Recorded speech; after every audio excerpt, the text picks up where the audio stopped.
What's been driving local manufacturing are a variety of issues. Questions such as, how do I get my parts made on the same day that I need them?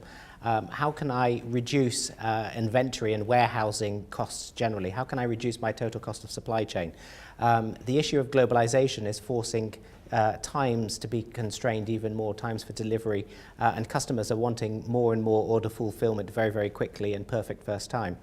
All of that drives a solution where manufacturing is kept locally, control is a lot closer and a lot easier, supply chains are constrained in size, and delivery times obviously then reduced.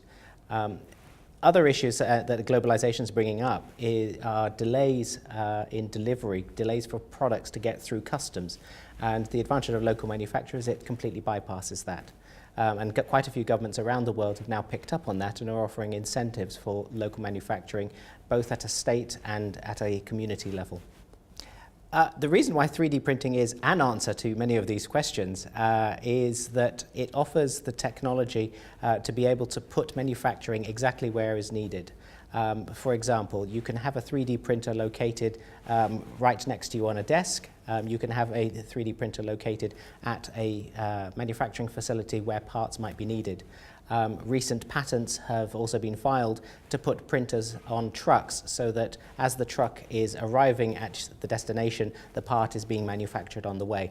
3D printing has accelerated in the last few years in terms of development, so that the costs have come down, the speed of printing has come down, and the facility to use the design software has got to the point where we can pretty much design whatever we want and make it out of the materials we want it, where we want it. 3D printing has a number of challenges. It's not the panacea to all solutions. We will still need injection molding. We will still need the plastic teaspoon to be made using traditional methods.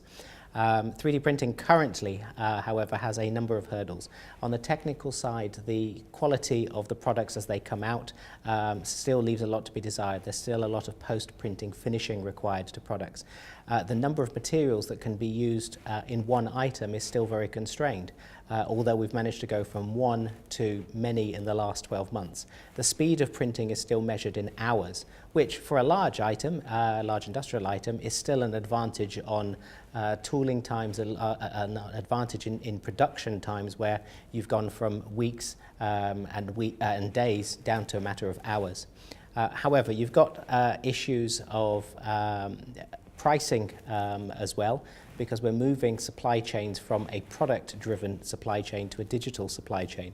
And in the same way that the music industry had to go through a revolution 15, 20 years ago, as we went from physical music to digital music, we're going to find the same issues with 3D printing, where we're going to have to charge for licenses, we're going to have to charge for the printing of a product without actually charging for the product itself. There are a number of other spin-offs that come from that. How do you protect your IP? How do you gather import taxations when you're dealing with printing across international borders? How do you deal with the issue of liability when it's your customer that's printed off the part, whether it was your printer or their printer? Who's responsible if there's something, a problem with that particular part, whether on the quality assurance or on the use of the part?